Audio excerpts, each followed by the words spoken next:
Hi, I'm José Mayor Matt Mahan, and I want to talk to you about heat pumps.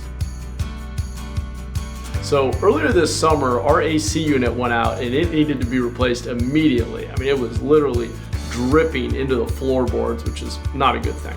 So as we went out and did some research, we discovered that replacing the AC unit when we already had a very old heater would likely lead to more costs down the road. So we decided to try a heat pump, which actually combines heating and cooling in an energy efficient way, and it has been great. Our energy bills are lower. I have a little app that shows our energy use, and actually when the AC unit comes on, we use 2/3 less energy than we did with the old system. And best of all, it's a new reliable system that means we won't have to replace the heater anytime in the next decade or more. So it's a great way to make a financially smart decision that also protects our climate, reduces load on the grid, and creates a better future for all of us. So I hope you'll check out heat pumps. We offer rebates in the city of San Jose to make the decision even easier. So check out the website at San Jose Clean Energy.